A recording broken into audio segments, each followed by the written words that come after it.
but you're never satisfied because you're always gonna have a bigger goal. And so being able to really look back at my social media and like see the journey from it has been super dope to see it. And then like when I get like the DMs or the comments like, congrats, that's dope, man, you're inspiring us, people from like Jamaica, from Brazil, like all over. So the players just following the journey, and you just think like nobody's gonna be interested in my journey, but it actually is. The people are interested in the journey.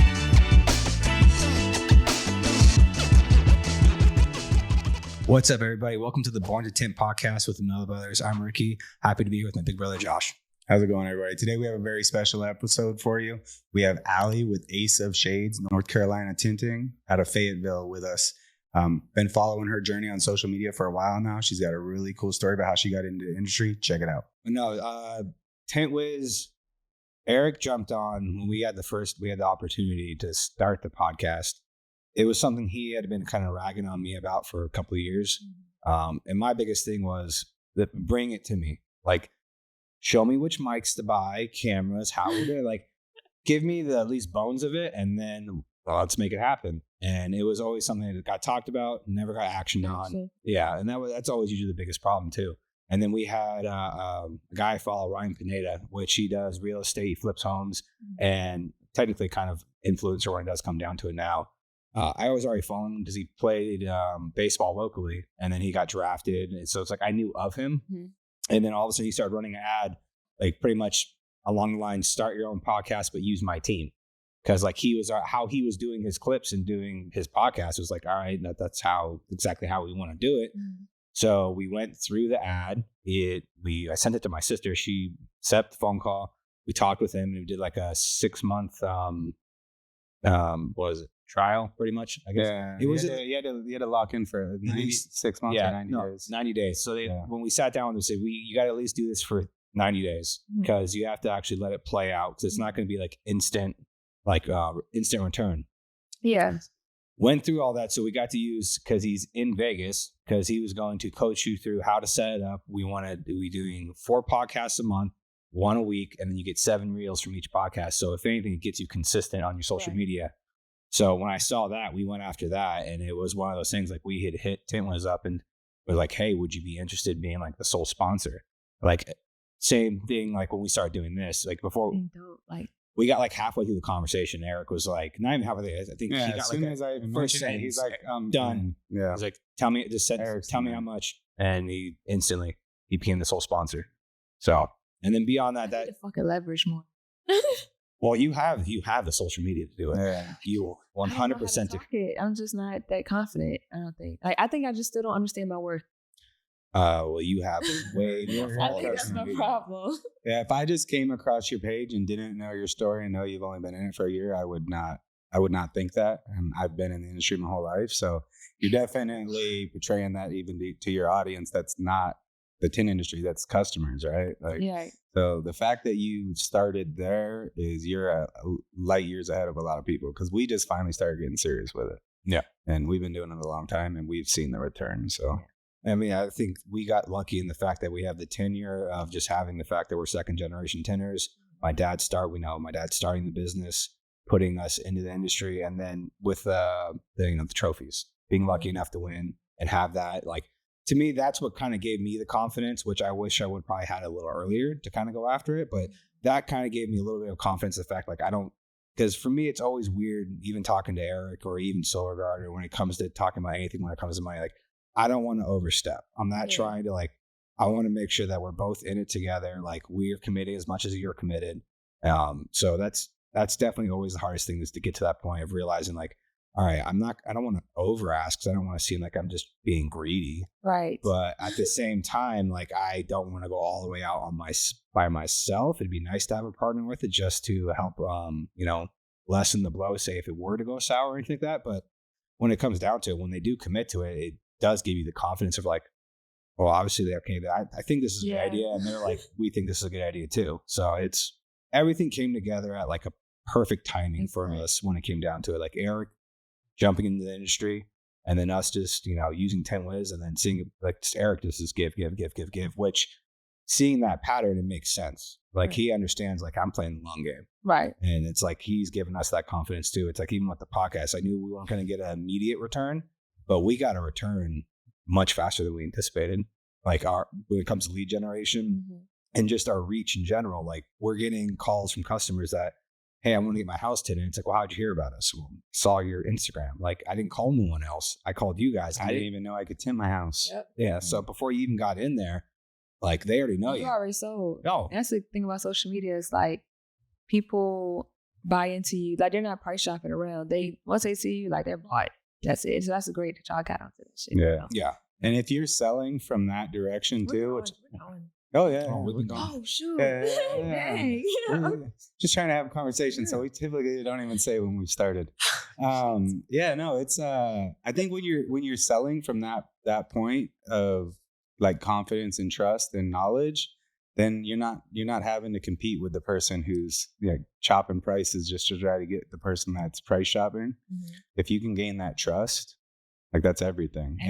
And that seems like we talked to you a little bit on the show yesterday, or on the floor at SEMA yesterday, and sounds like that's kind of the success you're having is you're not having to compete with the shops around you price wise. You can kind of just say this is my price, and your customers already know you, because you're selling you, not like someone Google's window tint and you come in the door, like they might be price shopping, but if someone's seen your content and they hire you to come out, like you're really selling you. Like, are you going to provide a quality service? Are you going to stand behind your work? If they already have the confidence of that, like that's way bigger than, because most customers don't know the difference between one product to the other, right?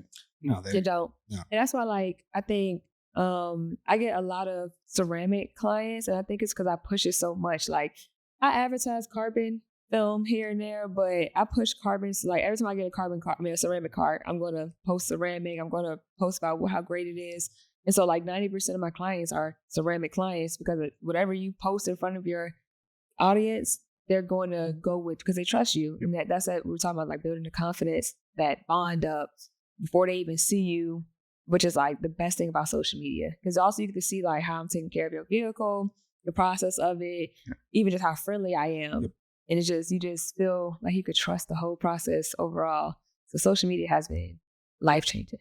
But that's dope about the sponsorships. Like I know you're saying like you want to get to the point where doing something like this, in my mind, you're already light years ahead of us because it took us decades to get to the point of actually start pushing on social media. Your social media is already, it's there. That's what you need to leverage, is the fact that, and most manufacturers now are realizing that, is when that person has that presence on social, like has that presence on social media, they don't have to invest themselves in putting out their product. They already just like, I'm going to take care of you and my product's going to be with you. And that's all that matters. Right. I mean, that was the same thing with like SolarGuard when they jumped into this.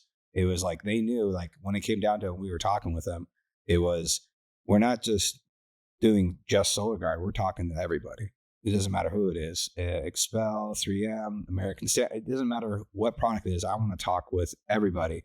They know, I know in my mind, I feel like they know, is when it comes down to it, they don't care because they know they see their logo or their branding here and there. That's all they care about, is they just want to get their outreach even further out. And even more than that, I think they're looking at it more as a partnership. That's the thing I love about Eric, is anything they can do to help us grow, is we're their customer. And if we grow, we're buying more film from them. Yeah. And if we can help other people in the network that, Panorama, whatever, give them tips and tricks, and it helps grow. Like even the Flat Glass Academy, they've got a lot, all the manufacturers have a ton of dealers that are focused on cars, because most people get into the industry through cars. Mm-hmm. And then people realize that just as much as the general public isn't aware of residential commercial film and its benefits, people in the industry don't, I think, even realize the capabilities of the revenue you can generate and the problems you can solve for your customers. And if you already have customers that are coming to you for auto tint, you don't even have to market for residential commercial to begin with. Mm-hmm. Like, and if you're doing social media, as soon as you do get a couple jobs, you just make content of it the same way you make content of doing cars. And now your customers you're already getting. Yeah. That's just an additional thing that you can sell to them. And now you're helping hold out some heat or protect something from fading or security film, whatever it might be, right? Now that's an extra value you're adding to your customer. And it's probably 80% of shops out there are mainly focused on cars. Yeah. So if you can increase the awareness even inside the industry of like, hey, if you can tint a car cleanly, there's not much extra steps to learning how to tint a residential or commercial window cleanly. there is a difference in education on like what films can go on what windows and those types of things. And that learning curve has taken us 40 years of being in business to get to where we're at. We can help shorten that curve for other people. That just helps the whole industry. Because if more people like you are making content about tinting houses or buildings, that your reels aren't just going to people in your area. Yeah. When those are going to people that don't follow you, they're going all across the nation. Yeah. So when you have something that does good, that helps us. We've seen Carlos with Texas Tint Master put stuff out that's gotten millions and millions of views on TikTok or Instagram, that all of a sudden we're getting calls for rose gold window tint. Like, what the hell is that? Like, oh, he just rebranded bronze and called it rose gold. Like, but that gives us work. So it's like, the more people in the industry we can help do that and realize that that's an opportunity to create customer awareness of these products, helps everybody. Yeah. Instead of being in like competition with other shops. Yeah, that I definitely agree with that. And I think that's in this industry, something I've noticed, like I've been like very like standoffish, very like just trying to stay in like my own bubble, just because I don't want to get into that messiness of like it being like a crab barrel where people are like in competition, where it's like it's so much out here, so many homes that could be tinted, so many vehicles that could be tinted, but it's just so messy. How you were saying, just like I lost my train of thought. Like how people are kind of cutthroat with shops around them and stuff. Yeah. I've had issues where like when I was in another shop at one point, and when I would go bid on contracts, we would talk. We were supposed to be working together, and we would talk numbers, and then he would go behind my back and go rebid on a contract and undercut me. At least you learned early not to trust that person, right? There are going to be people out there that are like that, but I feel like most people aren't like that when you really like. And the industry's changing too. And it depends on your market too. Like how big of a city are you in? My population is probably like 260,000. Okay, yeah. So that's a decent sized city, but it's still a totally different market than here in Vegas. It is. Like we're almost at like 3 million people now.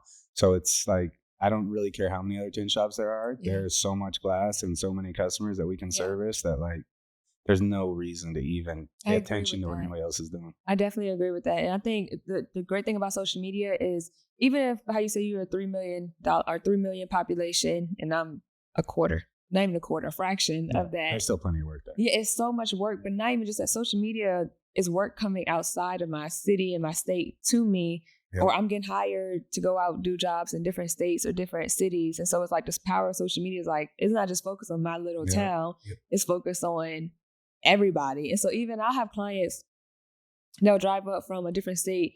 They were like, yeah, I booked your prices are really cheap. I'm like, dang, maybe I'm in the wrong state.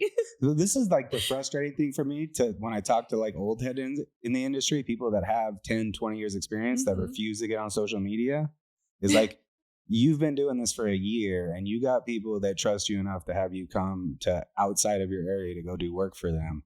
And there's people that are complaining about people fighting with them in their area and stealing their work by price shopping. And it's like, get on social media. The reach is show crazy. How much experience you have, get it out there, and now you're going to expand your market. Like, it's out there, it's available right now. And also allows you to raise your price because you built that trust with your consumer to where they're fine. Like, all right, this person's cheaper, but at the same time, I trust her. The quality, I see her work constantly. They'll see you working on a car. I see you working on a house or a business. And they see you doing your work. So they don't have to sit there and wonder, like, I wonder how it's going to be. Right. They're like, I'm fine with it. Exactly. Yeah. But it also, I think, something I've learned as well is your price also has to go up when the social media, it's everywhere. And so you get booked up pretty quickly once you get that following. And so your price has to change to meet the needs of how your business is going, because I can't be booked out 3-4 months because nobody's going to work with me. So you have to you are like a little gym, and you have to treat yourself as like a little gym. And I'm learning that. Like, you're learning it early because honestly, we just like in the last year or two have like really started, because of the influence of having more leads come in because of social. We've realized the same thing. Like, all right, we can only train people so fast. Yeah. And then because of the seasonality of the industry, like if you bring too many people on too fast, and then you do have a little bit slower winter, like you got employees that aren't making what they want to be making. Yeah. And that becomes like a whole nother headache where, okay, so how do we be profitable and make sure everybody's staying busy and making money, we have to raise our prices. Yeah. Like we have to be profitable. In a way. Overhead goes up, especially in Yeah. winter. Overhead goes up. The electricity bill Yeah. out the roof. But I'm going through that right now with employees. I've gotten to the point, honestly. So like, people always like DM me asking, how did you get your clientele? How do you stay consistent with clients? And it's social media. Like I'll say 98% is social media. Google doesn't work for me. Really, it's just clients see my work in their book. And so from social media, I've finally, last month, I got to the point of being booked out 2 weeks in advance. And now we're working up to 3 weeks. So I was like, okay, I need help, because at this point, I can't take on all this. And I don't also want to be too booked out to where I'm pushing appointments or people are not booking with me because they want their thing done right now. So if I could break on help and like, maybe I could get more jobs done during the day and like be able to consolidate my schedule more. So I'm in the process of employees right now. And I swear the hardest thing is like how to like comfortably pay somebody. And it's like, I'm just like constantly battling back and forth. Like, is this a comfortable pay for them? Do they feel like they get paid fairly? They have no experience. I'm training them, but at the same time, like they're out there 12 hours with me in the field.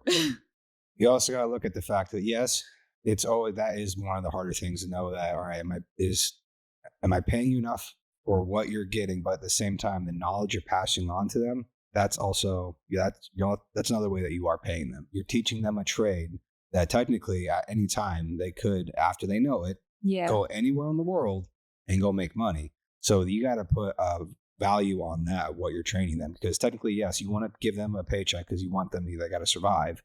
But at the same time, you are passing on knowledge that has tremendous value to it. So that's definitely the hardest thing when bringing on someone new, because that's technically what we've been doing is we'll bring people on that either have no experience at all or they have little experience and they're willing to grow and they have the mindset we want. That's what I'm looking for. Is you have the growth mindset. I can show you how to take. I can show anyone how to take. Are you going to show up on time? Have a good attitude. Show up on time is so important. Yeah, and I think the same way you got to set expectations with your customers in the hiring process. We've learned be very clear in setting those expectations when you're hiring. Of like, look, this is where you're going to start at. This is where you can get to if you're doing X, Y, Z. And this is the value I'm adding to you by training you. And that's why it's going to start out at a smaller amount. And the more value you bring to the table, by the faster you learn. Like, I like the philosophy of kind of hire fast, fire faster, promote faster, fire fast, and fire fastest, right? So if they immediately have signs that it's not going to work out and they're gonna not be showing up, they're already complaining about pay or whatever, like early on, like, okay, you just got to cut the cord. But if they're killing it, you got to promote them fast. Like, give them a reason to stay. Yeah. Like, and then like our big philosophy is that you come in on hourly pay, stays at hourly pay. And then when it gets to a point where you've hit the boxes of now you know how to prep, now you know how to install. Even at the point when you know how to install, they'll get bumped in their hourly. And then when it gets to the point where you go to move to commission, it's when I know you're not trashing film anymore. Because I expect you to. Right. Like when you're first learning, if you're telling me you just went out and you tinted 12 windows, you didn't trash one of them, and it's like your first couple jobs you're doing, what did you leave in that window? Because you're not at that point yet where I think that, like, I'm confident in you, but at the same time, I can't tell you how many square feet of film that I've ripped off windows through my career where I know it's going to happen.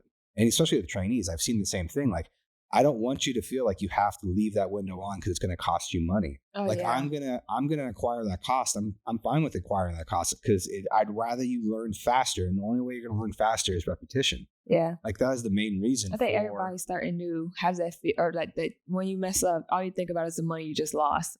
and I want that. I don't want that to be a fear at all. Like that's the main reason why we have this right now.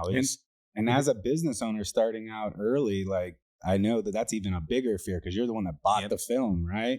So that's why the social media thing for you, I think, is such a huge lift for your, like, kind of progressing faster, is because you are able to raise your prices to where you can price in the fact that you are going to be junking film. Yep. I think where if your price, like if you're trying to match nearby shops' prices, there's no money there for you to scrap. Now all of a sudden it's oh, I'm not gonna have any money in the bank. If I have to order another roll of film, I'm gonna leave this window. Right. But if you're in a position to not have to do that, your quality immediately is better because that's not the concern. Yeah, and I think something really huge that helped me progress even faster with the tint was I worked a full-time job while doing tint for a year. And so like my full-time job really provided for my tint life. I'm married, and so like, you know, having a two income household is life-changing as well. And so having my husband there and then having a full-time job, like I was able to put all my money, like the mess ups, I was able to like, okay, I'm learning from this, but I got to eat the cost, but it's okay because I'm working a 9 to 5 to eat the cost. I remember my first flat glass job. I had to go back to the building 4 times and do the job. I was like doing it at like, I think it was like $7 a square foot. Super low, just trying to get my first flat glass job. And it was a big window. And so I was still a slow tinter. And I had like the baby squeegee, like the automotive squeegee, because I didn't even realize flat glass squeegees. Yeah. So as I'm trying to lay the film, it's tacking and now it's getting dry spots and now it's creasing on each other. I just could not get it. And so I had to come back 4 times. It was just like, it was a mess. And then finally the 4th time we got it. It was a go. But dang, I lost my train of thought again. We were talking about Scrapping film. Yeah, but I was okay with that. Like I wasn't stressed about it. And the clients were very patient and grateful, or understanding of the situation because they knew that was my first job. I was very honest with them about it. That's good. Smart. Yeah, and so they were. And then I was able to like just order another roll of film, and it wasn't a stressor for me because I knew I was able to finance it because I had a full-time job. A lot of times people feel like if you start a business, you have to go all in. Like that's how you know you're being successful or whatever. It's like, no, like I made so many mistakes that were so costly that if I did not have a 9 to 5, I don't know how my business would have been. It sounds like you did it very, very smart. Yes. Was that a customer that you had already done work for, like a car? I hope they found me on Facebook. Oh wow! All right, so they had seen your social media content. Yeah, they saw my social. So so they already had some trust with you. Yeah, and the thing is, the social media content was just like I was a practice window, but social media didn't know it was a practice window. Yeah. I was just practicing on somebody building free of charge, just throwing the tint on their door. They saw that and they booked an appointment from it. That's amazing. That's definitely the way to do it for sure. Even our guys that we're training in the flat glass department, we encourage them. Like if you got friends and family that want stuff done, your own stuff, like whatever the client sees. And sometimes if it's like early on, we've got scrap pieces that are been cut. Like, oh, you just want to go do 1 or 2 windows? Like, here, take it, go. Mm-hmm. Like they get more reps in. Yeah. Yeah. Before we had this, we had a single window out there, which we'll show you when we're done, that we built to where we could at least get someone started. All right, this is how you prep, and then start sticking this window. And then I'm tint. And that's where it's like it kind of grew from there. So I wanted multiple different types of windows to let someone install. Especially the curved arch window. Right. That was a learning curve for me that you don't know until you get to the and there's some little tricks with every different unique style of window that make a big difference. And if you don't have to go through that curve, it might save you a couple pieces. Look, if you got time. Well, it's because I'm pretty sure I'm still probably doing the hard way. There's so many different ways to tint. Yeah. It's ridiculous. Like we were both taught by my dad. We tint completely different. Yeah. Because we both were we had different influences through our career. Like either being installers that worked for us, either going to the tint offs. Like that was the one big thing for me in tint offs. Yeah. Is it really furthered me as an installer.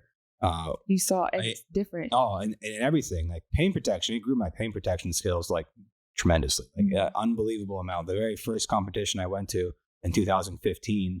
The earthquake? What was that? Mm-hmm. That was weird. I'm not from Maybe somebody on the roof. Definitely not. But I've never had earthquakes. I don't know. Yeah. We feel them occasionally from California, but it's really occasional. Okay. Yeah. like not often. California. Yeah. Okay. You'll maybe see the blinds shake a little and then see Fresno had an earthquake. Okay. We're about to have beachfront property. But no, in 2015 was the first time I competed in paint protection. Like I didn't know what clay barring was. And like I had been doing paint protection for a couple of years up to that point, and like You start thinking about your other jobs, whoa. I didn't do it during the competitions. I didn't want to introduce something new that I've never done, and like I didn't understand. So I was like, I'm just gonna do my thing, and like I was in my mind, just don't take last. That's what I was really aiming for. Just don't take last. And when I got back, a win is a win. Yeah, I didn't. I took third from last. So hey, a win is a win. Yeah, I looked that up and I was very happy. I was like, all right, because I know how it turned out, and it is what it is. And the only way you're going to get better is you got to put yourself out there and you figure it out, and then watch the other people compete too. Because if I wasn't watching them compete, I wouldn't have seen the things they were doing, and I'd have no clue. I mean, I came back in the first paint protection that we had. Went and bought a clay bar. I clay barred the paint, and then I stuck it. I was like, wow, that's so much easier. It looks so much better. I understand why we do this now. And then all the little tips and tricks that you pull along with it all comes from repetition. You have to be doing it over and over again. And that's like the one beautiful thing about like this, like what we're looking for is like to be able to hand someone a 5-foot roll of like silver 20 and say, all right, by the time you're done with us, you're going to go through this entire roll. Yeah. You're going to put up 500 square feet, at least get to the point where we are letting you do like any of these small windows. Do it again. Do it again. All right, now try to do it in 5 minutes. See what happens. I'm going to press you on time to see what turns out. And go from there. And just, it's pure repetition. Because I can get you through here, let you do all this. Until you still go out into the real world, you're going to run into certain things that I can try to simulate here, but I'm just not going to be able to when it comes down to it. But it's just all repetition. Are you able to take seals out of these windows? Yeah, so we've got one commercial window that you can pull seals, specifically for that. Because if you're not pulling them on those windows, you're messing up. Yeah. Big time. Yeah. And it took us a long time to learn that. Like I would say 7-8 years ago, we were still not pulling them. Then we realized that was like a tip or a trick from somebody either at a panorama meeting or a tin off that we were like, wait, what? And then we started doing it. I think it was tin off because the window is a pull seal window. And people were talking about it. People were talking about it. Yeah. So now what are you doing? And the cool thing is if you're training somebody and you have a commercial job, that's the one that we could have you ready to tint in less than a week. Yeah. If you pulled those seals, it's not hard to tint that window. Yeah. It makes it so much easier. This is dope. I haven't seen anything like this. Like, and this is, you got every shape in here, every curve. Like, this is dope. Oh, we got size. We got extremely lucky. We had a client, a local glass company, that we had already wrapped a couple of vehicles for them. And like while we were developing this, like in my mind, he was the first guy I was going to call because I'd been in his warehouse because he had me wrap his vehicles in his warehouse. A beautiful, beautiful facility. And I remember seeing he's got like racks of windows. I'm like, I guarantee you he has mismeasurements or something that, defaulted windows of some sort. He had called me like about 2 weeks prior to me actually reaching out to him. And I was like, actually, because he had another box fan for me to wrap. I was like, actually, I was going to reach out to you.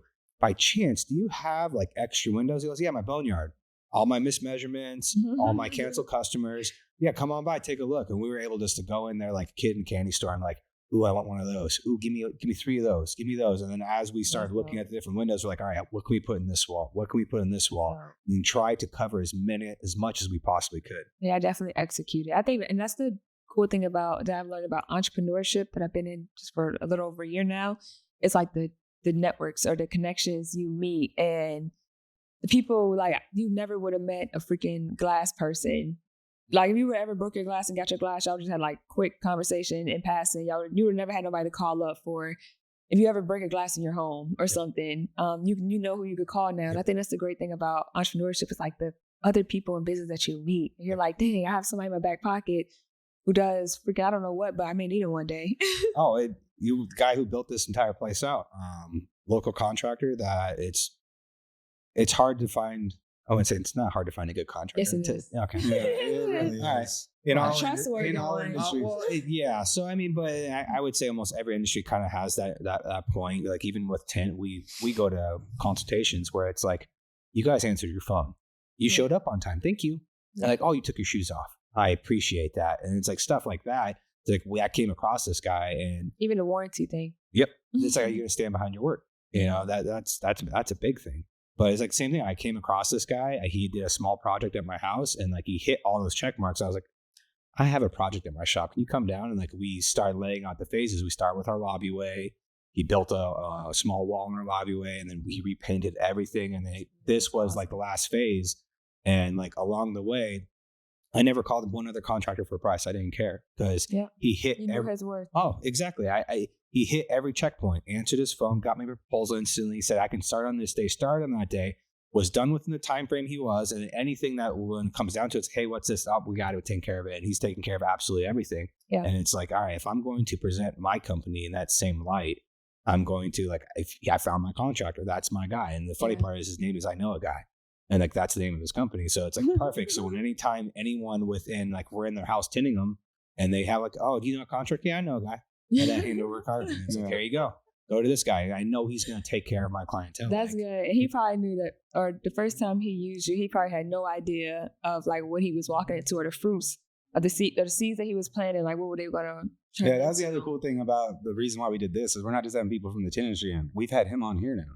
Oh, have you? So like we've had several people that we do work with in town that aren't in the tin industry on because now we can highlight them to our network. Yeah. And it's that whole networking conversation that we kind of started on this is like, it's a way to take that networking of people and contacts you know and that you've already built trust with and share them with your network and like everybody wins. I know you've told me this. I don't know where you heard it from. Your network is your net worth. Oh yeah. Oh yeah.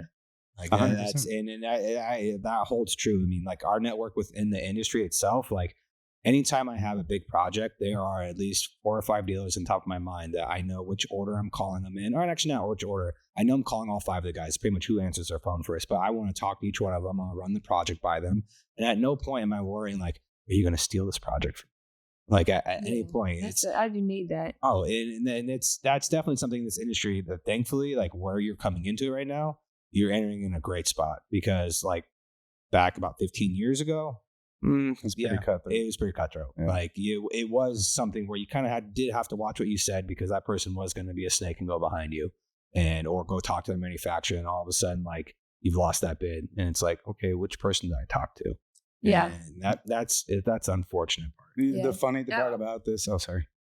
I will say it's also like the one thing I had to learn about social media too, because you know, sometimes, when I was first starting out, I was so excited about like some of the calls I would get, like if it's the firehouse or the courthouse or anything like that where it's open bids. I would be so excited about me going to go quote it.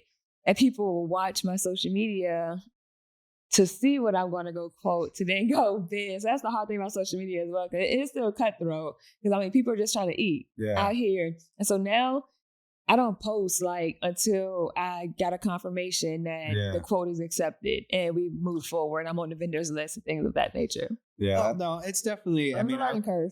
That's probably smart. What's funny is that the whole networking conversation, the reason you're in here today is like seeing your social media, being down at SEMA, we went down to American Standard to go say hi to everybody we know down there. Because when they first opened, they're a local manufacturer here. Mm-hmm. We know everybody at American Standard. We used them for a while. We still use their silver matte sometimes and the 72-inch blackout. But we know everybody there. I worked for American Standard right when I got out of the Army. And I was a sales rep for them in the Dallas area. And Pierre directly interviewed me to like do that position. You set that warehouse up, didn't you? Yeah, like it wasn't there. Like I was the first sales rep there. I helped set it up with Henry, who I don't think's there anymore. But a lot of the people that were there back then are still there. So it's like everybody in that booth I've known for a long time. And it was like when you were needing to get permission to come here, I'm like, let me go grab Pierre real quick. So that was that's networking, the connections you make. Yeah. It's. And even throughout the entire industry too, like Jody just came on board with American Standard with a phone. Like I've known him for a long time now, and it's a small network. I'm learning. It's a small community. Everybody knows it. But that kind of makes me nervous too. No, it shouldn't. As long as you're not burning bridges and you're doing what you're doing, you're going to be fine. So one thing we talked about yesterday. So I had gotten out of the military. That was directly into that job. You were in the military. What branch were you in, and how long were you? I was in the Army, and I was in about 6 years. Oh, me too. 6 years. What was your MLS? Thank you. 25 Bravo. IT specialist. Oh, that's a smart one. Nice. Yeah. So I did their comms on the tactical side for that amount of time. And then I was in North Carolina, then went to Kentucky, got out at Kentucky, came back to North Carolina, got married, had a baby. And I worked on government contracts for a few months. And then I went government employee for a while, or a little over a year. And then I quit full-time. I went full-time entrepreneurship July 3rd of this year. So a little over 4 months I've been doing this full-time. It's just like, it was crazy because before I quit, I kept like asking like anybody that would like come do work in my shop or anybody I met that had a business. I was always asking them like, how did you know? Like, how did you know to leave? Like, what was the sign? Because the job I had at 24 years old, 25 years old, I was making a lot of money for a 25-year-old in cybersecurity. And so with that, like you hear from everybody, like, why would you leave that? Like most people would work so hard to get there. They try to get into cybersecurity and it's so hard to get into it, but you have it and you have the job security. Why would you leave that? And so I was always like just so nervous and doubtful in my head about like when should I leave? So I kept asking everybody be like, you just know. I'm like, no, I need to like, how did you know? You had to know something. They're like, you're gonna know, God's gonna tell you. And I just no. But then it came a point in my job where I was like faced where either you're going to leave or you're going to put your business on the back burner and this is going to be put in the force face. And at that point I was like, I'm putting my 2 weeks in and I'm done. And I was scared because at that point I still wasn't like booked out a week. I maybe had like 2 or 3 cars that week or like one big job for the whole week where I was like, F it, I'm taking a chance. And when I quit, like I saw the growth in my business because at that point I was like, I need to hit the ground. I need to get clients. I need to put more social media out there. I need to go to all these businesses, pass on my business card because I really believe like the more people see you, the more likely they're going to buy with you. Mm-hmm. And so even I'm just like driving around the city just because I have the stuff on my car, the advertising, I'm going to do something. And like I quit in July and now I'm like in October, I started seeing like the fruits of my labor and like people said winter's slow. And I'm like, I don't know about that one. Yeah. No, it's you're gonna get busier this summer for sure. Like, I'm excited. Yeah, no, good. The one thing we definitely have seen with our company, especially like finally technically going all in on social media, is yes, there's still a seasonality to a point, but our outreach is so much further out there now that like compared to like the leads we were getting last year to now, where we have double the amount of leads. That's the awesome. Same time of year this year than we did last year. And that was us kind of finally going all in on like the business side of our business because we've always been relied upon being like the main installers. Mm-hmm. And we ended up hiring about 6 months ago, we hired a business mentor and like we sat down, went through our numbers and started breaking things down and started kind of like him pretty much shining a light like, this is why you're right there. This is what you got to do. That's good, though. And then us make those moves. And it was the guy, the Brian Pineda. He was the one who helped us with the podcast. Like we went all in on the podcast and we were dedicated in the fact that we were going to make sure it drops every week. Cause for me, it's like, if we're going to do something, we're going to do it. That's the only way we're going to know if it's going to work or not. If we're going to invest, like if that investment doesn't pay off is what it is. But I know, we know we did everything we could to make it work. Right. When we saw it and like the work, we were like, all right, we need to keep going hard at this, make sure we're consistent. And like I'm fairly certain he saw that and he was like, would you guys be interested in a one-on-one mentorship? We're like, absolutely. And at first it was oh yeah. And when first it was like, all right, this is what, because there's a cost to everything. It's kind of like one of those things. Like if you would have back 5 years ago and you would have asked me like, this is how much you're going to spend on investing internally in your company. I'm like, no chance. Everything. But you have to spend money to make money. Oh, especially on education. If you can learn something from somebody who knows more than you in business faster, like I'm spending it. It's worth way more than you think it is. Yeah, because you're gonna get it back. Time soon. He shined a big light for me, making me realize that when it comes down to business is business. Yeah. Industries, yes, have their different quirks and stuff like that, seasonalities and everything like that. But at the same time, there are key points in business to where if you're not hitting those key points, it doesn't matter what industry you're in, you're not going to be successful. Agreed. Like it is what it is when it comes down to it. So that was probably one of the best things we did this past year. And it's definitely shown the fruits of its labor when it comes down to it, like with the growth that we've had. It's good that you're patient though, because a lot of people expect instant gratification. And like I'll hear it all the time when I talk to people. They're like, "But I tried and it's not working." It's like, I mean, Rome wasn't built overnight either. Yeah, so you have to just like posted 2 posts, like that isn't trying. Yeah, and then also the effort you put into it, your clients can or your followers see how much effort you put into it. But they know when you put nothing, you just threw videos together through a template that's already pre-made. That they know that like they want to see effort because that's going to keep their attention span because it's something different that they're not used to seeing. Yep. Yeah. That's the good thing that we've got going on though, like having a team of people, and especially like I'm the one who kind of does have that mindset of like, no, we need to do it now. I want the instant gratification, and he's more of the like, I want to do it, but we gotta put it in the right order. Right. Yeah. So something we haven't really like talked on like personal level. Are you guys married? Yes. Both of you? Yeah. How do you feel? So something that's like for me that I think has been helped me in business as well is like being married and like that. I think when you take relationships out the problem, when you're like running a business, you get time to just like focus on your business. So do you think like being married has like helped you get to this point in business? Oh yeah, definitely. Especially having kids too. Yes. Like both are a big deal. Yeah, no, definitely being married, I would say yes. Being able to problem solve when it comes down to it, because I mean, it's relationships or work when it comes down to it. Mm-hmm. I've been very lucky. I've been with the same person we met in high school. When we were 17, high school sweethearts, and then we ended up getting married. Now we have a 5-year-old. Having the kid was definitely a big thing in the fact of realizing just kind of, I guess, communication when it comes down to it. Like, and in the simplest form, in the fact of him growing up, and now he's where he's at now, and being able to communicate with him, like finding a different way to communicate with him when he was 3 years old, 4 years old, and then just shining a light that communicating with anyone else in general, like within my company, every person you communicate with is different. They receive information differently. Like my son's on the spectrum, so when it comes down to it, how he receives information has really helped me grow in the fact of like, that's for everybody across the board. And that's for me, when growing our company, that's probably, I would say, not the hardest thing, but like managing people in general is a very hard thing when it comes down to it, because how you talk to one person is not going to be the way you talk to the other person.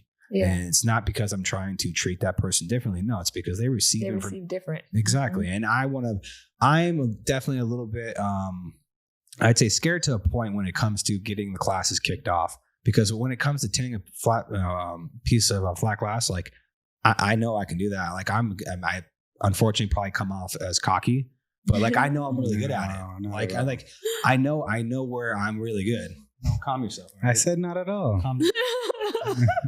But it's, can I portray that, or can I back that? Yeah, I can. Well, am I able to pass that off to somebody? Because how I'm doing something, like I had to realize when we started, like unfortunately my dad had a stroke in 2020, and like the business was completely just like, we were already at the point of slowly taking over. It was now it's you guys. We had to get ourselves out of installing while still training people. At the same time, like I was trying to train people, but then also trying to get work done, because that's where we were at in labor wise. And it's like, I had to like realize like, hey guys, don't watch what I'm doing, but do what I'm telling you to do. And it's like, I know that sounds stupid, but you can't watch me install, because I'm right now trying to get this job done or get this 2 cars done fast.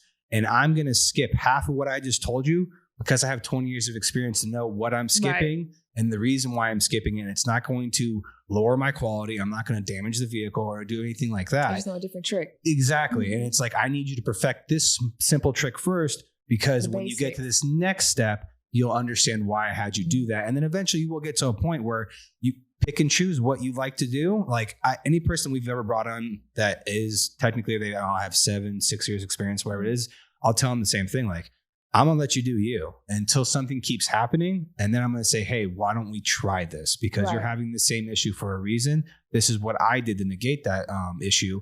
Why don't you give this a try? That's good. You know, so it's, I don't care how you got from A to B. I don't care.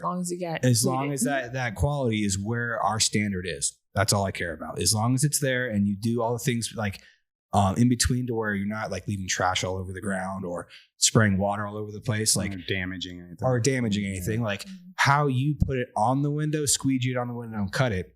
Don't care. As long as the job gets done correctly, I'm cool with it. Right. When it comes down to it. But with having a kid, I think it has boosted my confidence in a better manner, in the fact of being able to portray those small details of what I'm doing. Like, here, you do this first. We gotta crawl before we walk, and then walk before we run, and then be able to break that down in an actual format that can be consumable in like a 3 to 4 day class. That's one thing I'm definitely intimidated by. Yeah. I look forward to the challenge, and I think we'll definitely be able to do it. But I think you're being hard on yourself now. We've been training people for a long time. Yeah. Like, but it's something new. Yeah, Anything new, you're just the fact uncomfortable that it with. is like its own standalone thing, and it's not our people that we hired. It's gonna be someone paying us to still come been hired. in. Like, am I gonna be able to deliver a product of what they are setting the expectation for? You know, I go through that. So I have people constantly ask me about classes, and I've done 2 classes, but the 2 classes I've done, it's like been privately offered, and I don't open it to the public. Like I just keep saying, oh, I will open it to the public eventually. But I think I have those same doubts where it's like, if I put out a class and somebody's going to pay me this amount of money, then I want you to be able to leave here and feel like you got all the information out of this, and you got what you paid for. Like you got your money's worth. And I think I'm doing the same thing. The self-doubt, just like to putting the pressure on you because you care about the student more than you care about everything else. Like I just want you to be successful. Yeah. You're doing it the right way, because that's basically what we're planning on doing is start small. The first couple are gonna be free. People we already know in the industry that are auto-centric, that want to do flat glass. Keep it smaller groups. To really learn. pour the details into it. Ask them a lot of questions. And most of them have probably already tried flat glass and have questions to start, like, and slowly build it. Something I learned though with that, excuse me. So I trained somebody for free, and what I've learned is when people don't put a value on it as well, they don't take it. Like it's not as meaningful as with them. So like they'll take it because of course it's free and they understand how much money it can be made, but it doesn't hold value because they didn't put a dollar amount on it. That makes sense? No, right? Because I hope y'all don't run into that problem, but well, we're only going to do like 2 like that, and we already kind of had the people picked out, and people we've known for a while. Yeah, did you know it's going to take the information and run with it? And it's a learning lesson for us too, because we're going to record the whole thing and use it to construct the class that we're then going to sell. Advertise. Yeah. So we'll have obviously a game plan to begin with, but you obviously are not going to know what issues are going to pop up right until you run the class. Until you and then you see what happens. Like, all right, let's not do this. Let's do this instead. Yeah. So then hopefully improve it all the way along. Yeah. No, definitely will. Yeah. With experience. No, it's the same thing that's always said. It's repetition. You gotta do it over and over again. It's even like social media, like how like our first episode of this podcast probably went to where it is now. Like I've gone back and listened to the couple like beginning episodes. I'm like, oh my God. Saying the same stuff over and over again, which I still probably do when it comes down to it. But like I can't tell you how many times I said in the first couple episodes. I went through, started counting. I'm like, oh no. And then I went through a couple other people that I follow that started podcasts that like I listened to the first couple of their episodes. I'm like same thing. I'm like, okay, I'm good. It's got to keep working on it. I think the thing about social media as well is like people have that self-doubt in their head. You know, we're our biggest critics. Like we beat ourselves up before anybody else could beat us up. And so I'll hear people saying, oh, I just don't want to do social media. I'm not comfortable. I'm not confident. And it's because they think like everybody's listening to every time they say or every time they may not sound educated or something like that. But I think the reality of social media is like, it's so different. Like you do have those people that are like just buttholes, but then you have, that's like the 2%. Yeah. The 98% is usually supportive and just like, they're gonna throw a fire emoji on it. They didn't probably even listen to you, but they're gonna show love and show support. Yeah. And so I think people just need to get out their head because but I do the same thing. Like I archived my beginning videos. You can't even go back and see how I used to talk on video. It was that bad. But I archive it versus deleting it because I never want to forget where I came from. Like, I never want to forget the growth how I started. And then I do have like a personal conversation with you. I'm like, look, this is how I used to be on camera. Like, look at this, right? But every time I watch it, I'm like, dang, it's just like cringy. It's always cool to look back on it too, right? Like even like 10 years down the road, you can even turn that into content. Right? Like I know. Yeah, it's interesting. It is. And then also I think the cool thing about social media, the first time I ever went viral on social media, I was in my home garage. And I just made like a little skit video about the cops being called for like illegal tint, me tint your car illegal. And like it went viral. But something like that's like what also like started to help my business. And like people think like maybe I shouldn't record what I'm doing because of my setting, my scenery. And it's just like people don't care. People just want to know it can't look crazy. Yeah. But you don't need to be in a nice fancy shop. You don't need to be in this extravagant place or have nice floors or whatever to post your work. like just post your work and have a decent environment, a clean, a neat environment. Yeah, but the cool thing is then you're showcasing the journey. Because if you do keep going and it improves, and now you're in your own brick and mortar, and now you're it's so crazy. People that have been following from the time you were like in a garage are like, whoa, she's doing it. Like, and you're gonna get to look back on that.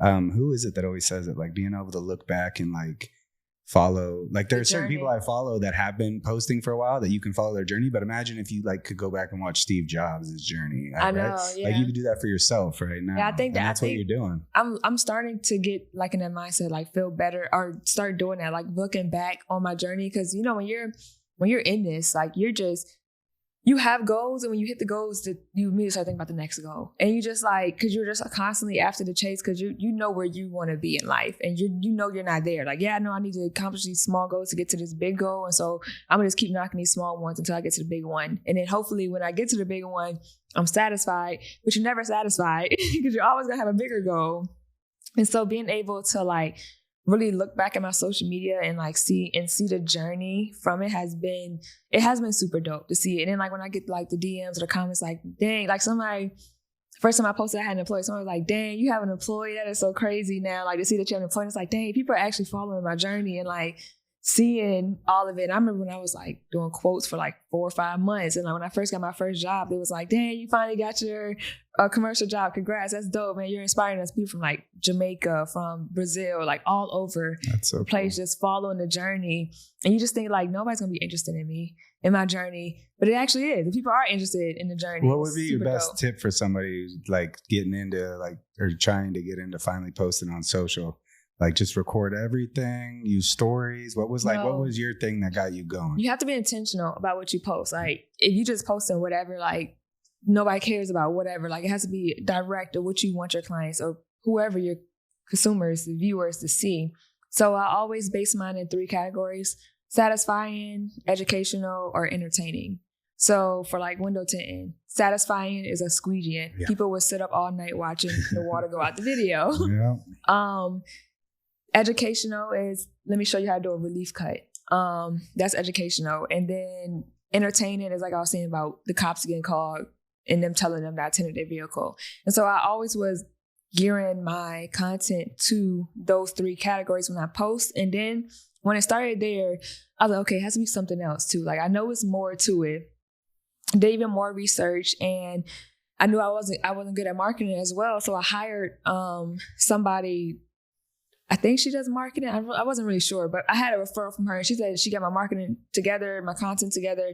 And so we just had one conversation, and she had said, dang, I always freaking forget my train of thought. I don't know why I do that. Is it about maybe like your intro, how you're always like introducing yourself and your... No, she didn't say that. Hold on. So she was Jenna James. I remember her, but she was basically, we had our first meeting and we were talking about my videos, and she said, dang, what were we talking about beforehand? I'm so sorry. The lead up to your the 3 categories of your social media, of your intentions of what you're posting towards your audience. Yeah, so she was saying that, and she also said like to put words on your videos, because also your clients like tell a story with what you're telling. So like we had our one meeting, like when somebody just tells me something, I'm immediately going for it. I'm immediately run for it. So I started like putting words on my videos. So I was like, okay, that's the next thing. And then that video started getting a little bit more traction. Like captions? Like the video was, it just said client, because I'm repeating whenever I have a conversation with my client, I listen to everything they say to listen to like what their problem is, because somebody else may have that same problem. Yep. And so I would put on my video, the first one that went viral for words on it was, client, does window tint go on the outside of the windows? And I'm squeegeeing the inside of the car. And so they're seeing what you're talking about. Yeah. So they had people think do the tint go on the outside of the window, but you actually see me answering your question physically. But some people still didn't get it, but some did.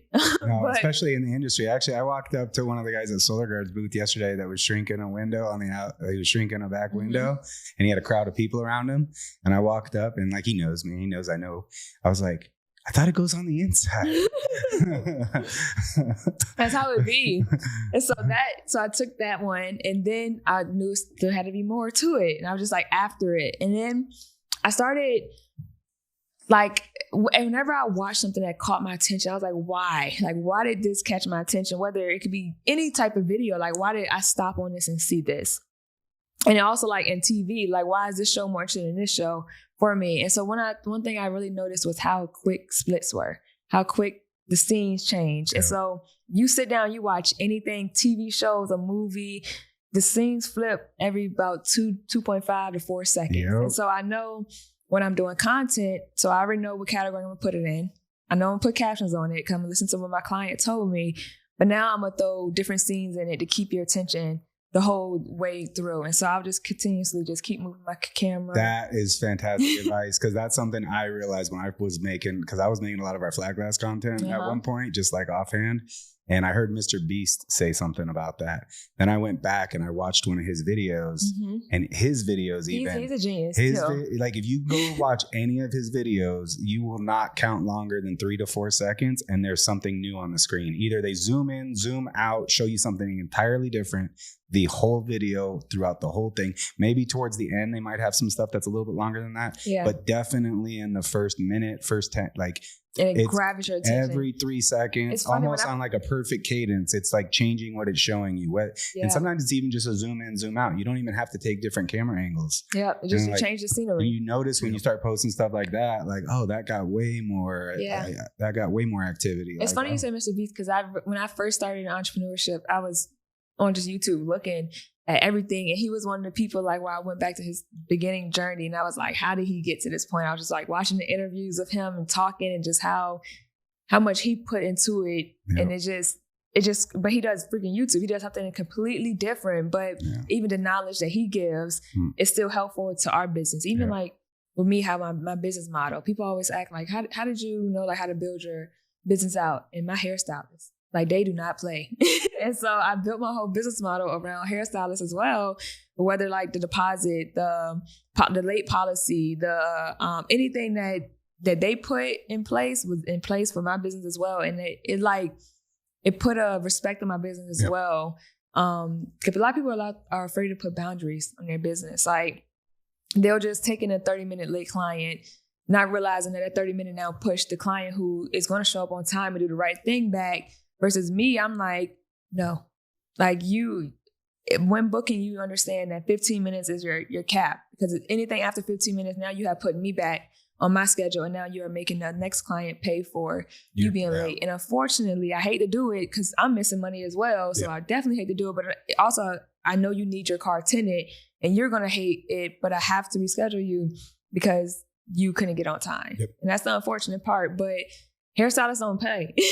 It's funny because both of our wives are hairstylists. So. I hope y'all put your business model after their business plan. Funny. They have conversations. Like, mine actually has been stay-at-home mom for the last couple of years. She's looking to get back into it. But we're always like brainstorming. Like, she wants to get back into it. How are you going to do it? Like, so we always talk about that kind of stuff. Like, man, they got it down packed. They don't play. No, definitely not. Yeah. I've got 5 kids at this point, so 16 all the way down to 2. So the younger 2, she's been at home with for a couple of years, but she's talking about getting back into it. Right? But that's good that you do. Like I said, if you were a single man, entrepreneur, 5 kids, trying to balance out life, 5 kids, and your business, that's like extremely hard. Oh, I couldn't do it without her for sure. Yeah, and so like I think something when people ask like as well, like how did you grow so fast? I think at being 25 years old when I first started my business, I was 24 when I first started. I didn't have to worry about relationships. I didn't have to worry about going on dates. I didn't have to worry about finding a man. I didn't have to worry about anything. All I had to focus on was my business and like taking care of my family. With my family, we was already 3 years in, so we already have like a routine. We already know like how it is, and so it just, I think, when you are an entrepreneur, I think the biggest thing, or the thing I've learned that's like the most important thing, is having a family, because you get to like, it's tunnel vision at that point. Like, everything else is just what the like main mission is, right? Like, and everybody has the same goal. Yeah. What's how many kids do you have? How old? So we have 3 kids: a 6, 4, and 2-year-old. Oh, fun. Yeah. Fun. Yeah, it's definitely a lot to balance. But we have a great babysitter. So our babysitter, we can't, since we're both entrepreneurs, we can't have a traditional babysitter. So we have to have somebody that's like after hours, early hours, and it just works out so perfect because we're able to, hey, it's a late night tonight. We're pulling a late night. Both of us pulling a late night, and it works out where she was like, okay, no problem, and be able to have a kid. And that's the other part of people don't think about entrepreneurship is like the daycare, the babysitter. What happens if you do have those late nights? You got to have somebody there, but also that person has to also feel not over like left with just a baby all day type thing. Yeah, totally. You got to have those breaks. You got to have. That's how we ended up growing up in a shop for the most part. Because when our parents started, like they were, my dad started right out of high school. And our mom was like still a senior in high school, right? Like they're one grade apart. Like, so once they moved out here in 92, like after school, weekends, summers, like we didn't really have a babysitter. It was like we were here. The babysitter was whoever's at the shop. And we're like, that's how we started getting our hands on tinting. And sometimes that's what you got to do. That's good. So it sounds good that you got that set up because that's going to allow you to even grow faster. It has helped us tremendously. We are so grateful for her. But so like you grew up in this industry.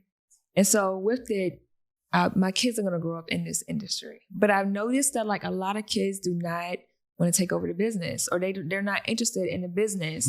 How was it? Like, I think our parents were very like that whole us being here all the time and out of necessity, and our parents being really wise into making us earn stuff. Once we were old enough to like actually be helpful and work to the point that like we could earn pay, and if we wanted stuff, it was like they didn't just give us stuff. So like that's where I've been slipping. Like I've been slipping a little. Like I kind of just give my kids stuff. They've come in and worked a little bit, but if we wanted stuff, it was you're gonna work. Oh, you do have kids, older kids. Yeah. So I've got babysitters built in right now. So I've got, but they've got stuff going on too. So it's like, but but are they interested in tinting? No, because I haven't done that's hard because you built this and it's like, why would you not? Like I'm giving you. I should have had them down here more. And it's like when I moved back out here, they were at a certain age. And I've got 2 daughters from a previous marriage. And then I've got a blended family. So it's like, they just haven't been in a situation. They come down here in the summer sometimes, but they've also got sports going. They go stay with grandparents in other states. And like, we've got a lot of stuff going on, but they come down sometimes. The one thing that I did try to get them more involved with before we've really gotten serious with social media, and hopefully this winter break and summer, we can do more with it and even see if any of them want to start tinting, is the social media stuff. Yeah. So they're all into like the TikTok and stuff. And so like, I've had them help make content and stuff before, but even that they complain about because they like. But do you think it's how you raised it or is the generation? I think it's set and setting because he was in the military when he had his first 2. So he wasn't technically, I know he was tinting at the time, like doing side jobs in the garage and stuff like that. I think it was set and setting when it comes to his girls. And then like his younger boys, this is the time when you start bringing them in. But at the same time, he goes on sales calls all day.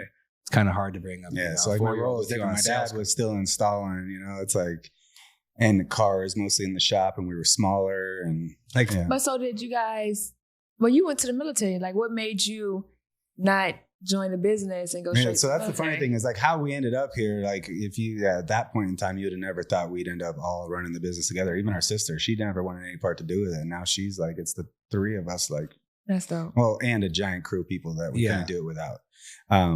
But I didn't work well with my dad. I was very immature young man, and it happens. Yeah. And so also I was in high school when 9/11 happened. I almost joined right out of high school. I didn't because I knew I could make, $50,000-$60,000 a year immediately and not have to go, because I could have gone and played like junior college baseball because I was big into baseball, but like that would have required me going out of state. And at the time I didn't even think about I could have gone and tinted for someone else. I didn't even think about it. Yeah. But so I just immediately came here. And by the time I was like 21, me and my dad were clashing even harder at that point, and I kind of walked away from the business. I actually tinted at Lexus of Las Vegas for a couple months, and that was like a really good job because it paid really well, and they were allowing me to preload cars. I was getting like an hour and a half flag hour to do 2 front doors on like an RX, and I could do as many of them as I wanted. So I'd come in early in the morning and pattern out a bunch of them by hand. You didn't have a plotter there. But, I'd have like 30-hour days and they're paying me like $20 a flag hour. It was wild. But in that process, I kind of had like a personal issue pop up with a relationship at the time, which ended up being my future wife and who I had my daughters with. And between that and me just burning myself out, going there at like 6 a.m. and staying until like 10 o'clock at night, I just had one day where I was like, screw this, I'm joining the Army. You gotta be something easier. I just joined the Army in 2006, literally like the height of the Iraq War. I didn't even know. But I was like, I got to go do something else. And this is something I've wanted to do. I need to go out and do my own thing. So, and while doing that, I grew up a bunch, got out, had the opportunity to work for American Standard and like set up that center. Realized I didn't like being a sales rep. It was mainly like the driving because I was in the Dallas area. What made you come back to the tint industry? Because you got away. Just because I always knew I had it. I was having issues with my ex-wife with, substance abuse. What did you do in the military? I was a bridge crew member. So like a combat engineer that built bridges. Okay. So it was cool. It was a small MLS. It's kind of similar to the tint industry. Like everybody knew everybody. There was only 4 or 5 active companies in the whole Army. And everybody from all the different units knew each other. Had been in for a while. It was cool. Like I made E5 in 25 months. I went to Iraq for a 15-month deployment as an E3 and came home in E5. Like I could have been an E6 right when I decided to get out, but I knew I was getting out and I just didn't go to the board. So I loved it. I would have stayed in. If I wasn't having personal issues at the time, I'd probably be getting ready to retire right now. I loved it.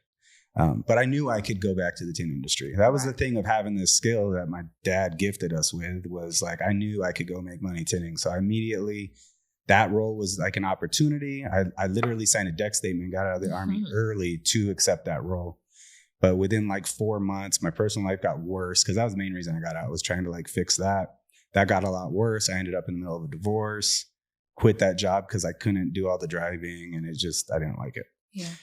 And then I opened up my own location in the Dallas area, which was part of this business. You opened up your own tint? Well, instead of me having to do everything, we just did a DBA of Green Valley Tint and opened it in the Dallas area. And I ran that for almost 2 years. Were you guys like competitors or were you like still working together? No. Like my mom was doing all the books and stuff. Okay. Like I just had to deal with getting the installs and the sales and stuff done. So that was cool too, getting to run my own thing, see the chaos of that.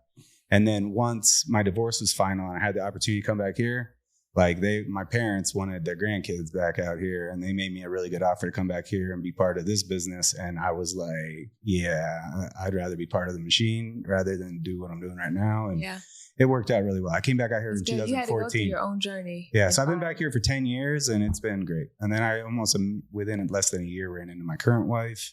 She had a son who was the same age as my youngest daughter, who I've been raising ever since then. So now we've got a nice little blended family where we had 2 more kids. So I've got a 5-year-old and a 2-year-old on top of a 16 and 2 14-year-olds. Right. So I've got kids in high school and kids getting ready to start grade school. Yeah. No, my journey was definitely obviously different in the fact that like I stayed with the business, but like I became an installer for the sole fact is I wanted a dirt bike. Like my dad was like, you want a dirt bike? Like you're gonna have to work for it. So I got very lucky in the fact that my parents had a small business. And then like my dad showed me like, you want that? Well, you're going to have to earn that. And that was probably the best thing he taught me was that, not even tinting. It was just like, if you want something, you have to earn it. Yeah. Taught me how to tint, realized through high school, like, all right, I'm pretty good at this. I think, and then I realized, like, all right, I'm actually, I'm really good at this. And then I actually really enjoy doing this. I got stupidly lucky on that front. Because you can know something and not like doing it. Not like doing it, yeah. And I realized like, no, I actually really do enjoy installing. And then around the time as I got out of high school, that's when I went full time. And I still clashed with my dad, but we found a way to make it work. Like we found if we were to get really heated, it'd be something where probably we didn't talk the rest of the day. And we left it at that. And the next morning, either I'd go talk to him because I realized that I was just being a dick. Or if the rare occasions where he was wrong in his mind, he would come to me and we would talk and we worked it out. We had plenty of times where... Are you the baby? Yeah. Yeah. So it's... Are you the oldest?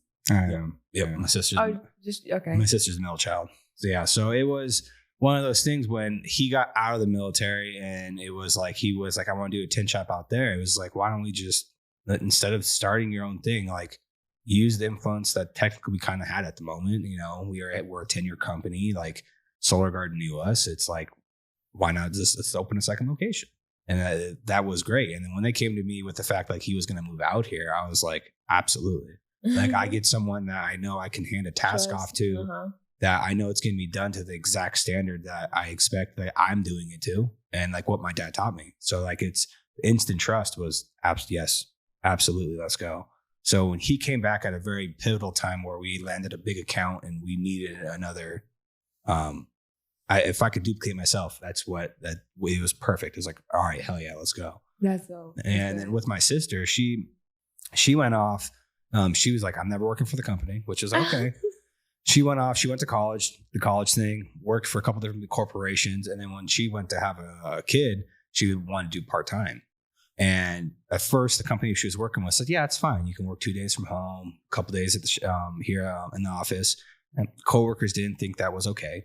So eventually it was like, oh, you can't do that. And she's like, okay, here's my 2 weeks. I told you, like, after this next upcoming show, I'm out. Because I told you that's what was going to happen. The same thing kind of happened. My parents came to me and said, hey, what do you think of this idea of Michelle coming back coming into the company? I was like, yes, absolutely. Because the parts that she was going to take over, what it came down to is like the background stuff, like budget, marketing. Like all the stuff that my mom did in the company for all the years, she was going to step right into. And that's someone that like, I know. It's so crazy how like your parents, you really think you're so different than your parents, but we ended up actually following our parents' footsteps a lot, no matter how much you try not to. So much. Oh, absolutely. One I always mention is like when I was an installer, especially younger before the military, like he'd come in the shop coming off a consultation or something, and there'd be trash on the ground. And, you know, you're like on your 4th, 5th car for the day, and you're tired and it's hot out and you're in the back window of a hot car. And the first thing he's just like, why is there trash all over the ground? It's like,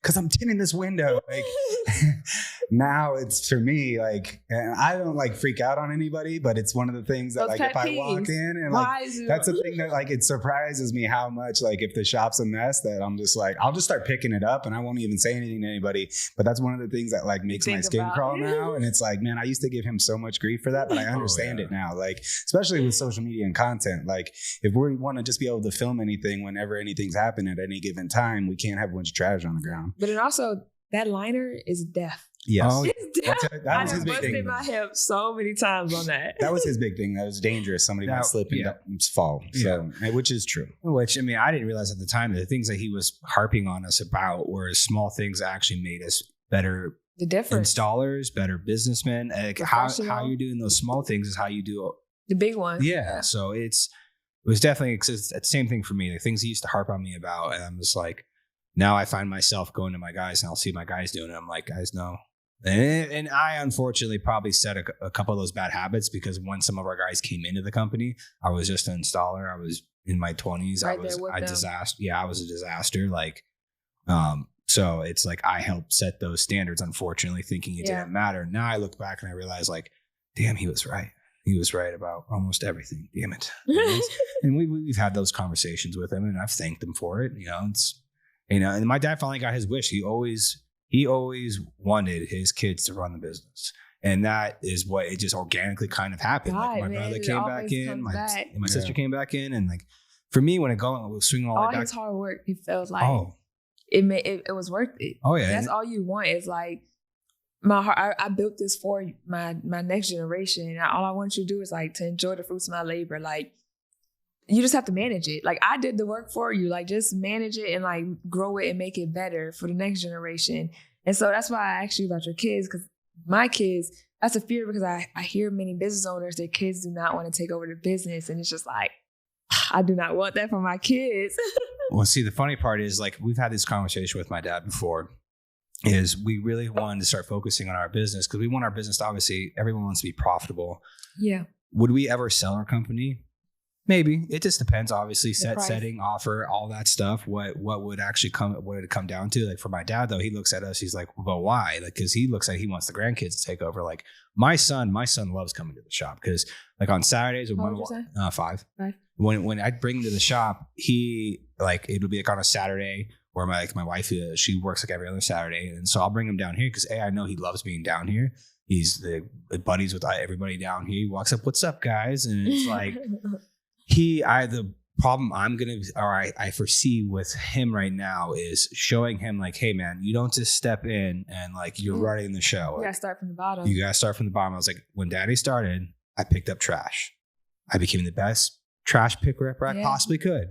How you gonna know how important it is to pick up trash if you're not picking up the trash? Yeah, and it's like, so that's where I see my problem is like, I gotta make sure I portray that to my son and let him know like, yes, you will learn how to tint. I'm going to teach you all these things, but you want to start from the ground up. Learn all this stuff. Yeah, learn all this stuff. Earn the respect of everybody. That's what it comes down to. It's like I realized that in my late 20s that as long as I am putting out at 110% constantly, not that I can't be questioned by anybody, but you're not going to question my work ethic. You're not going to question my dedication. And that goes a long way when it comes to installers. Yeah, you have to lead by example. Yeah. If you're slacking, you're slacking. And then how much confidence you have to tell somebody else to do something you're not even doing. I was having a conversation last week. I was doing a job and I had 2 other people out there to help me. And somebody had came and brought me some food, my homegirl. And she was like, she wanted to sit there and talk for a little bit. And I was like, nah, I gotta get back to work. I just need some lunch real quick, blah, blah, blah. She was like, you're the boss. Like, why you gotta go like they're working for you? And I'm like, no, like especially in the military, you learn like if I'm working with you, you're gonna put, if you see me working hard, running around, trying to get this stuff slapped on your energy and like this is the expectation and you're gonna be moving on that same level as well. If I'm slacking off, not around, this is not your company, this is not your job site. You're not gonna have as much care as I am, but also how can I tell you to work faster or we need to knock these out if I'm not working or I'm not putting forth the effort as well. And so I definitely believe like working, you do get more work out of your employees while working with them. Yep. Although I do agree that you do have to at some point step away so that you can grow and focus on other areas. It's still, at that point, I don't think I ever will stop tinting though. Like I think I will always get back because your employees you'll be grinding at something else and they'll see that. They'll see how you already were as an installer and know that you've taken that to the next position where it's like, all right, I'm focusing inward because that's where we're at right now. Is we keep getting told that we have monthly meetings with our business mentor. Take ourselves out of seat. The last time we got out of the last meeting is like, next time we come in here, I don't want to hear how you guys are installing. Stop using yourselves as your subcontractors. You guys have to stop doing that because we're never going to get past the points that we're trying to get to if you're working or devoting time to anything else besides what we need to be working on to actually grow the business. And he's been scary, though, it's the truth. That's the hardest part. That's the scariest part is like his big thing is in somebody else. Well, it's like the clientele is going to wait. When it comes down to it, like right now, you're time. Yeah, it's like right now, our biggest bottleneck is when it comes down to it, labor. You're never going to get to the point where you're actually going to be able to train people in a fast clip unless you stop installing and get to that point where you're actually just training that person. Yes, there might be some hiccups along the way, but it is what it is. Like I had to get past the point, like you probably won't get that task done 100% the way I would have done it or how I thought it was efficient. But if you're going to get it 75 to 80%, I'm good with that. Especially if you allow your employees to let them come up with a plan. Let them take ownership of what they're doing because then they're going to be that much more devoted to it and they will get better over time. Because that's how I got better over time. Like he going to the military and then him getting out of the military, then introducing me like Jocko Willink and all the people he introduced me to, like the books I've read, is like has helped me grow as a business owner tremendously and actually finally have that mindset of like, stop trying to do everything yourself. And you have to let them mess up. Like that was like the biggest thing I'd battle with my dad is like, he'd ask me to do a task and then I'd go do it. And they're like, oh, your dad already called me. I'm like, I'd call my dad and be like, if you're going to do that, just don't call me. Don't waste my time. Like I'm going back to take care of something. You're not even giving me the trust to make sure it gets taken care of. But I've also realized though with my dad that he's had so many different interactions through his entire career where he's been burnt. Or it didn't get done to where it's like he's got like PTSD in business. Yeah. So where he's always just micromanaging and making sure it got done. Like that was something I had to get out of my own way. And finally it's like, no, you're my manager. You let me know how I can help you. I will help you in every way possible. This is what we got to get done. How do you want to get it done? I'm here as your resource and as support. And however you want to get it done, awesome. And then if I do see a hole in a problem or something like, well, why would you want to do it that way? And just have a conversation and actually let them lead their problem team. solve. Yeah. Let them lead their team. That's all a business is, problem solving. Yeah.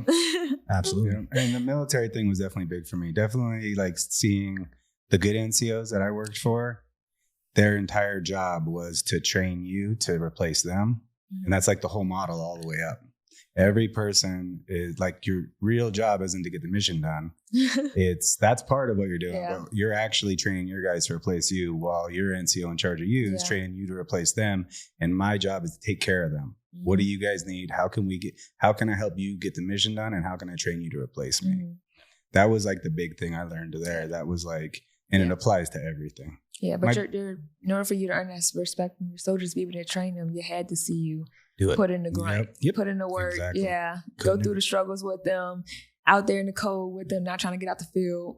They had to go through all of that, or you had to go through that with them for them to build that trust. And so you do gotta get out the shop, but you also got to be patient. It's like it's a balance thing. So you're killing it. I think we're running out of time. Where can people find you?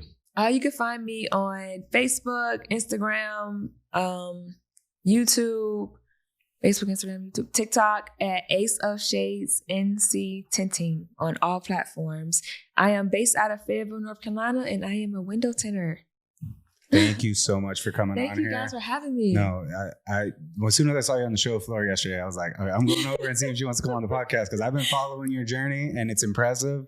And I enjoy seeing people get into the industry and be successful. And if more people can do that and they can take your lead, it's just better for everybody. For sure. So I really appreciate you coming down today.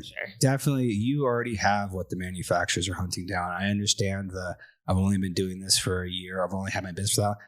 Throw that out the damn window. Yeah. What you have and what you've already grown, you can leverage that. And like for me, it was always hard. Like, I don't want to over leverage it, but at the same time, you have something they want. Right. You are not far off from getting to where you want to be, and just keep doing what you're doing. Keep grinding. You are doing absolutely amazing. Thank you. I appreciate that. I definitely want to talk about some sponsorships, because I think that's the next goal. Yeah. Pierre.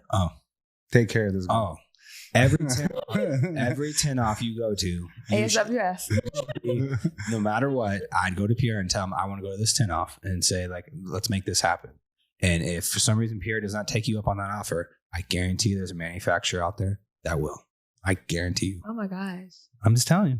That's the cold truth. The exposure that you can throw out, and especially if you can take home a trophy from a manufacturer, beyond the even take home the trophy, the experience and the story you can tell through your social media is going to just grow the eyes on whatever brand you're putting out there. We need our manufacturers, but our manufacturers need us too. That was down to it. Otherwise the film's not going. So, yeah. All right, guys, you know how this works.